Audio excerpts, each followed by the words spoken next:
Hey, Arlene, how's it going? good, Hey, good. hey. How are you? Thank you.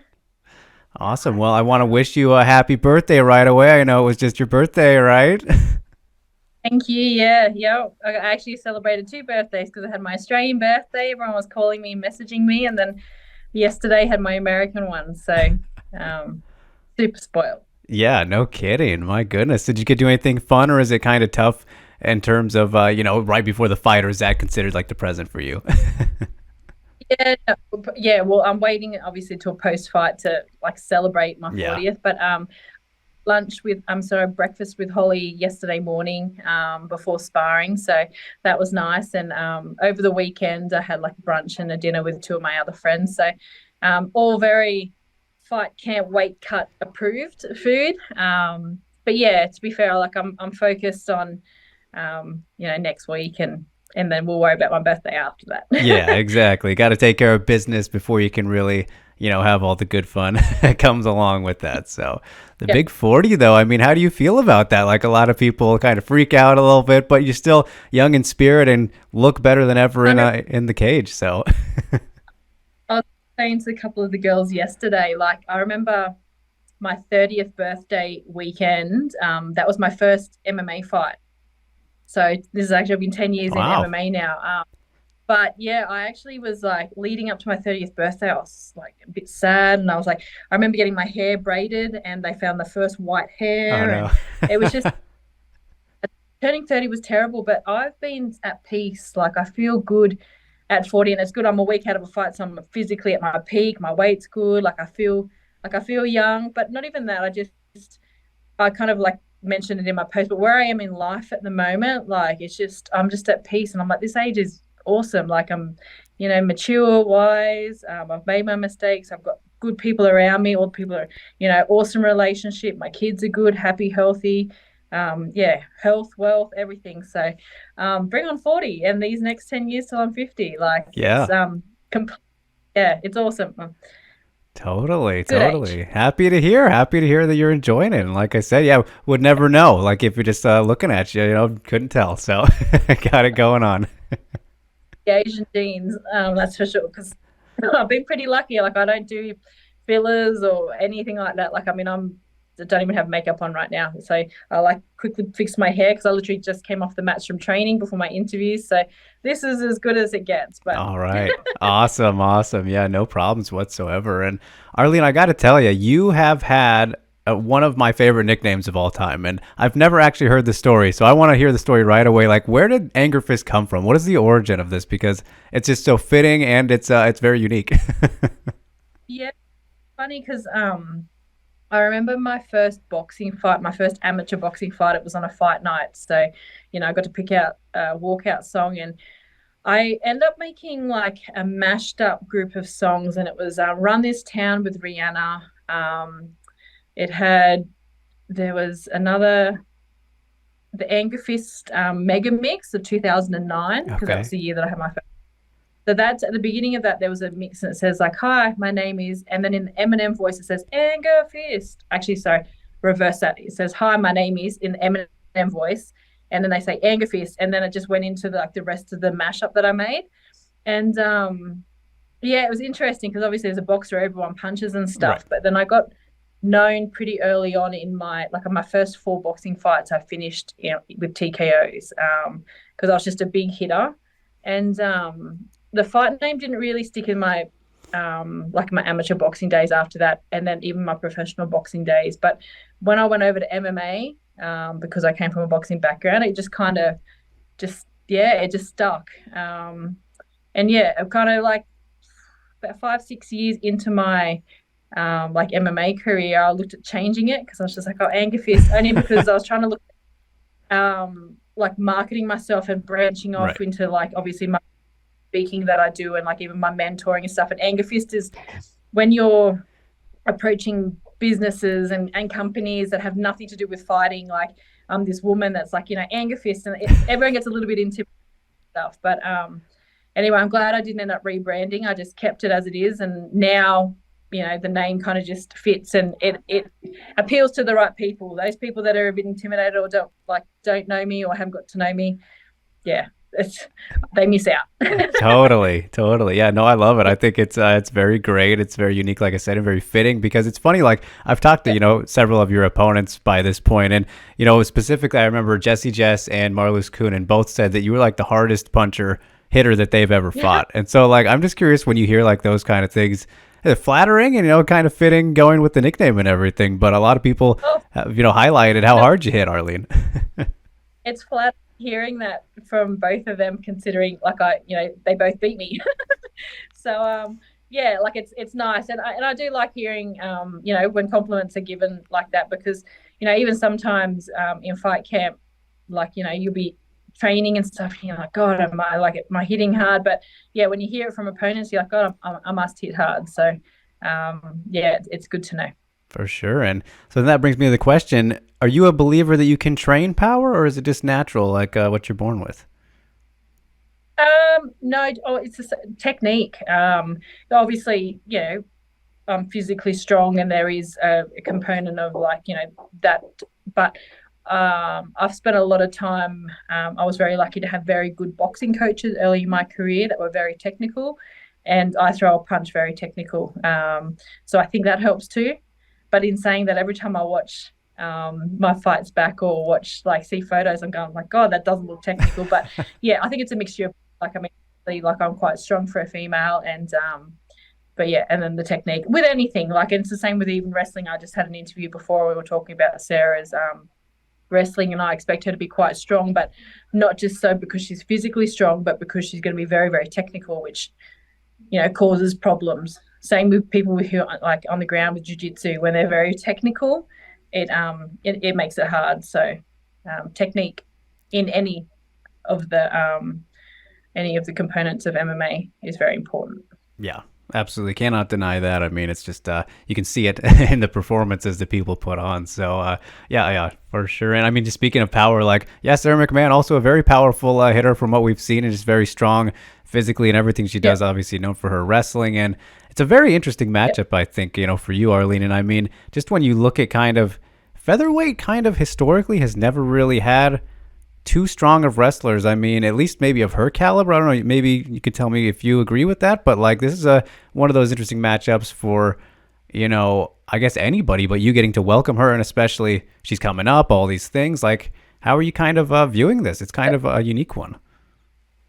Oh, it's well, to be fair, all of my fights over the last sort of 5 years have been either dangerous fights because I've either fought people that are coming up. Like, I mean, when you're at the top of the ranks, people are trying to like hunt you. And obviously Sarah's coming into the promotion. This is the first fight.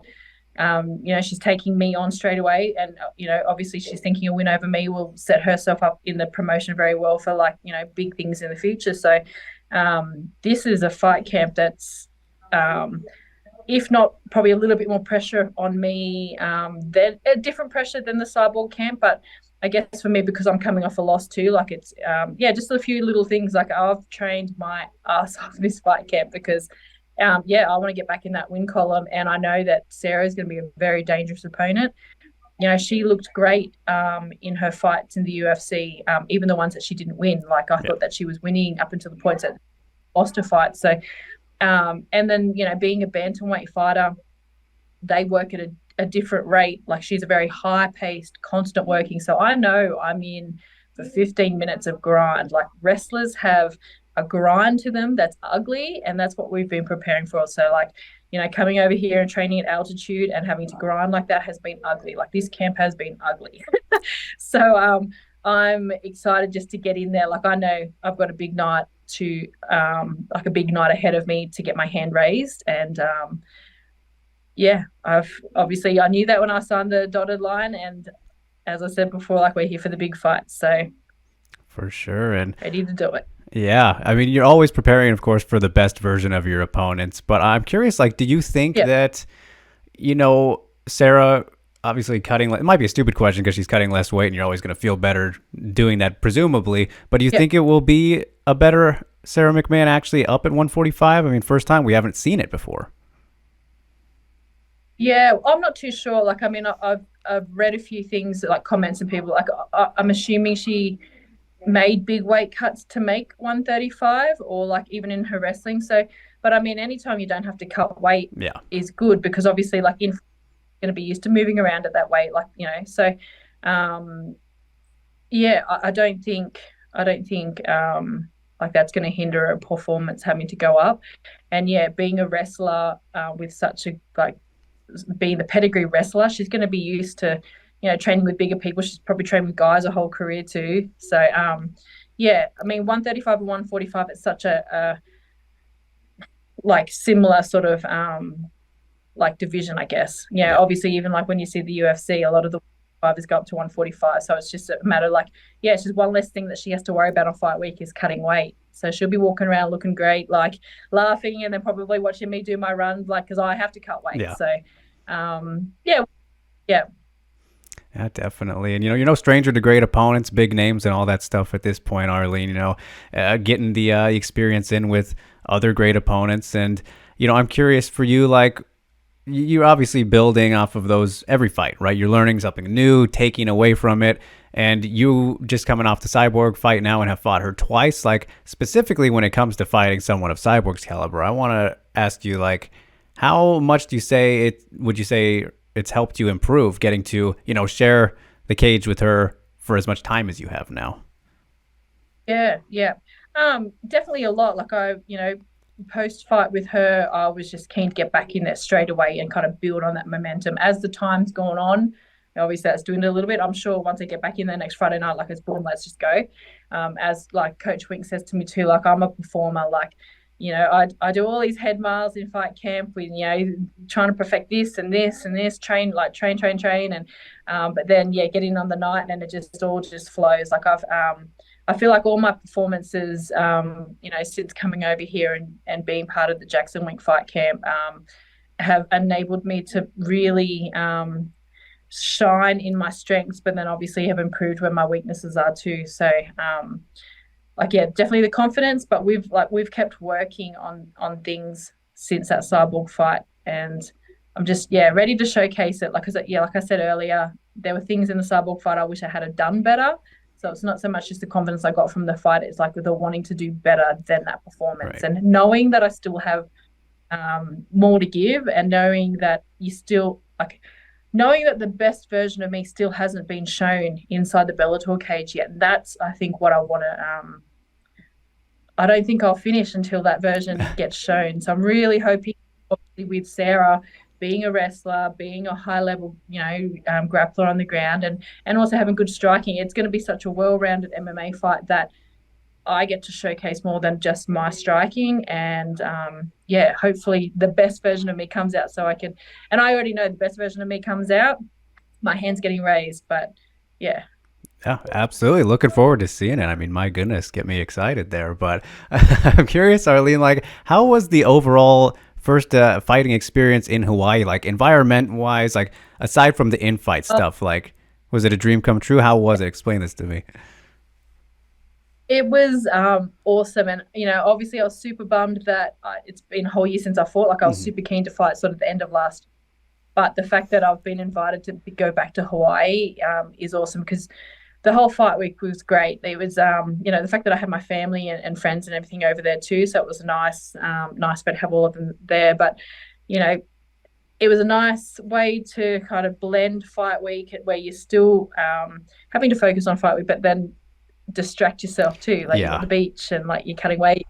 So, and then the Hawaiian crowd were something else. Like I've had a lot of fights with Bellator now all over America, and the Hawaiian crowd, they lifted me. They really did. And I'm excited to go back and obviously be there and thank them, because even for days after the Cyborg fight, I had people coming up to me in the street, sort of congratulating me on my performance and Hmm. just praising me and stuff like that too. So they're appreciative fans, and that's why we do this. We get in there and we perform for the fans, and they really appreciate it. And it's nice to sort of feel that. So I'll be giving them a shout out post fight when I Yeah, win. absolutely. I mean, it's one of those energies you can kind of feel through the screen, watching from home. Haven't got to go to any of the Hawaii events yet myself, but you can definitely feel that. And man, Arlene, like, how do we get Bellator in Australia? How do we make this happen? Oh, well, I've had conversations with I'm this already, sure. so be I'll be hanging on for more contracts until, because I'm not being signed to Bellator for 8 years and not being that person that headlines Australia. So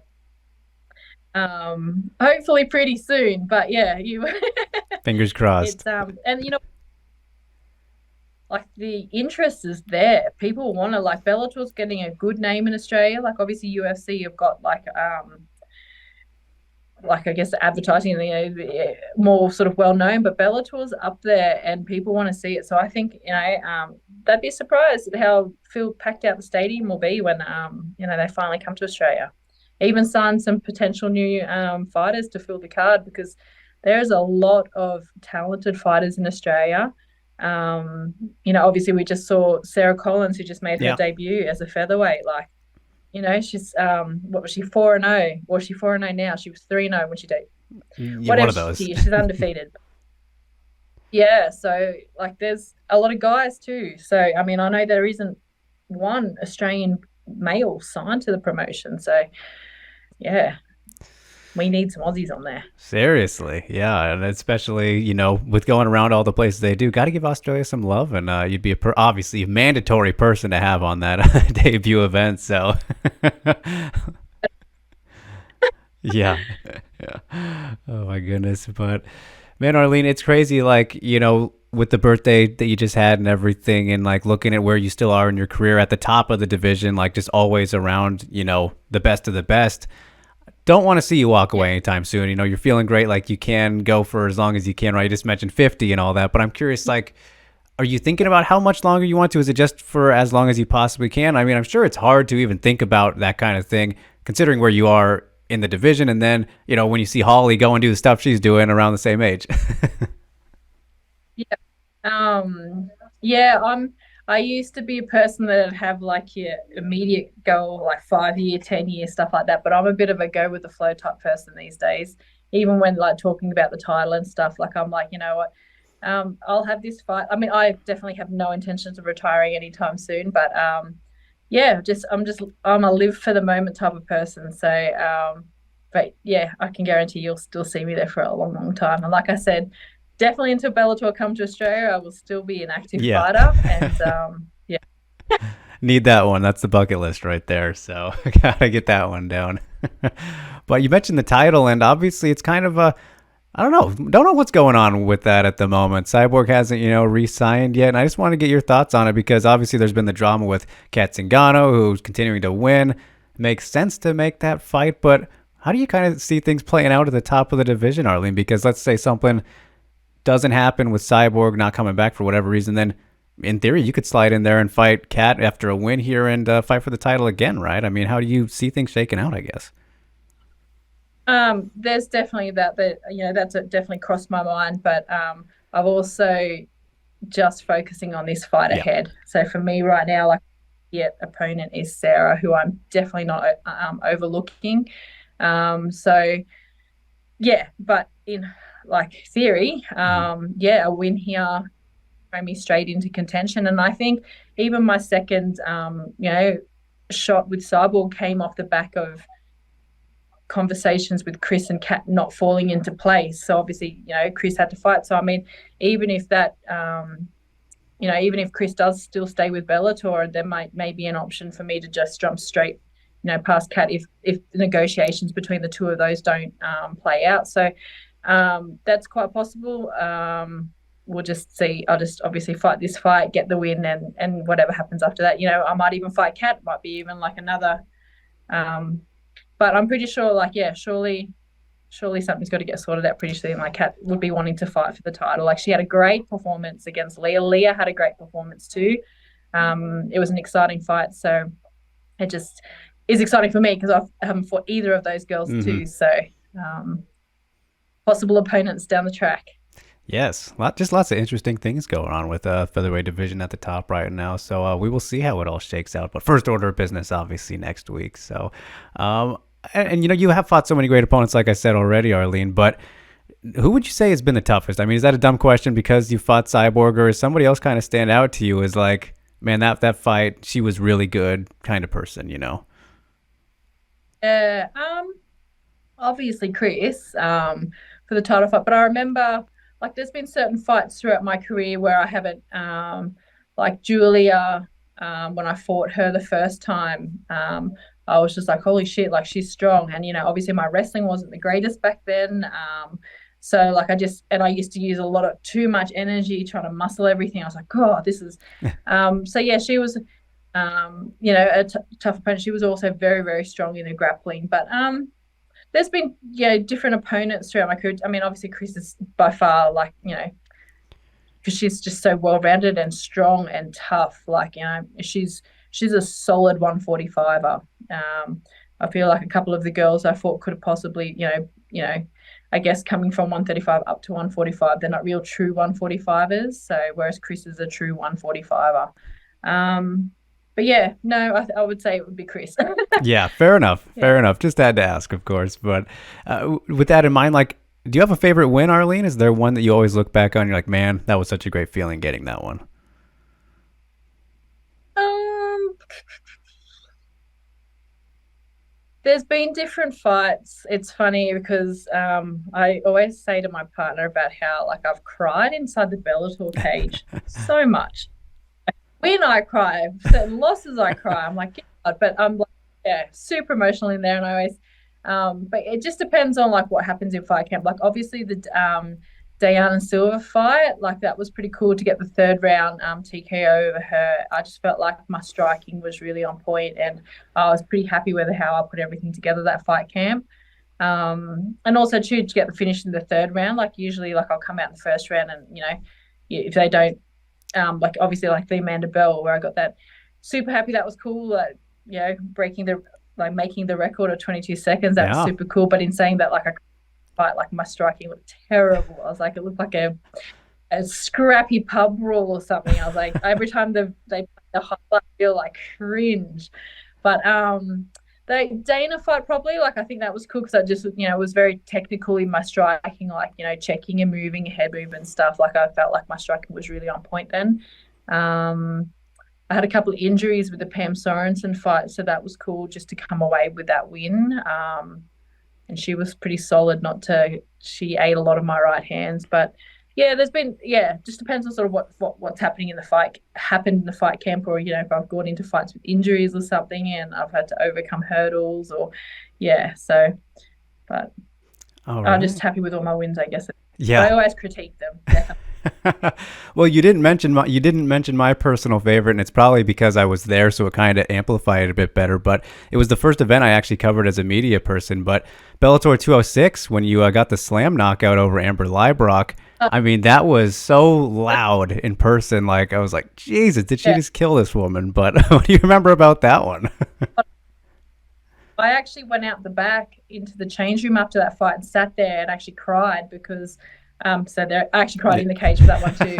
But I cried like one of those moments, like in the cage, I'm ready just to kill. Like that's my intention. But like obviously I would never want to do anything to hurt or seriously hurt any of my opponents. Maybe a cut or a broken Right. bone or whatever. Like that's all fine. But like that had potential to really hurt her, and I was like, thank God I didn't. So I was like, I prayed again and thank God for like looking over us and making sure that she was okay, because it had, like I said, the potential to do some serious damage. But yeah, that was interesting too, because I always say like inside the cage I never do any big movements that use a lot of energy, and that didn't use a lot of energy at all. Like I literally picked her up like it was nothing, and it was like a bit of a Hail Mary sort of moment too, because I was like, got to get out of this Yeah. armbar. And it was like the end of the fight. So, I mean, did you yeah, surprise yourself a little bit?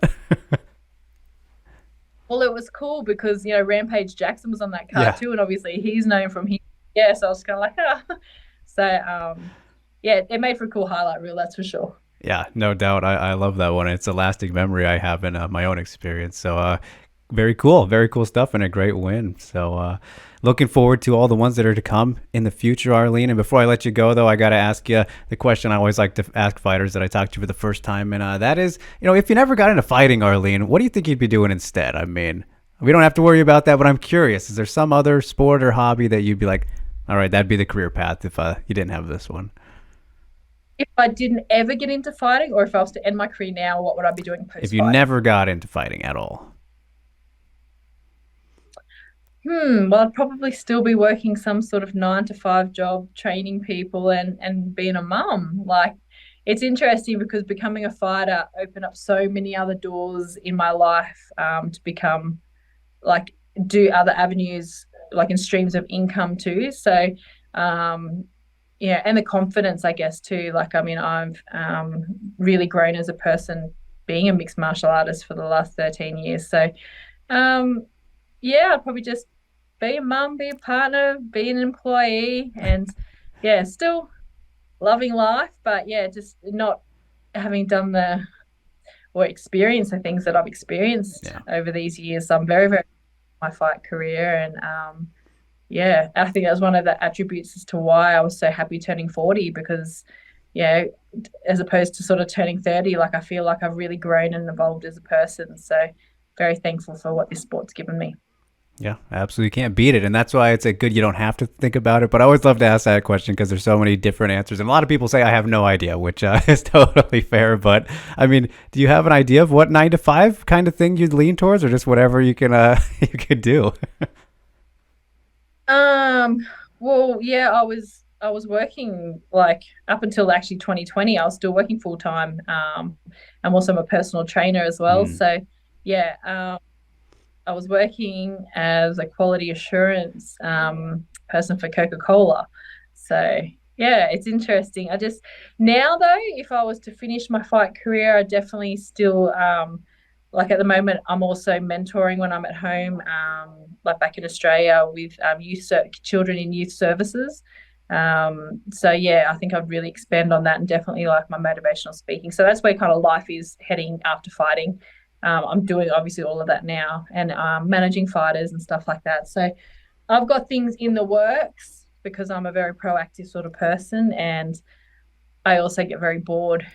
And my be very grateful that I have other little hobbies because otherwise I'd be emailing him like every second day, going, "Is there another fight?" So yeah, I've definitely used my brand to build um, into other things. So yeah, There you definitely go. not a 9 to 5 again, but yeah, definitely other streams of income and things that are fulfilling and heartwarming too, and giving back because this sport has given me so much. Yeah, no doubt. Can't beat that. So, I mean, got it all going on, girl. It's great to hear. And, wishing you the best for the next one here. Very excited to see it. Hope you have fun in Hawaii. And I just thanks so much for chatting, Arlene. I'll let you get on with the rest of the day here. But great getting to catch up. And yeah, we'll be tuning in. Thank you. Bye.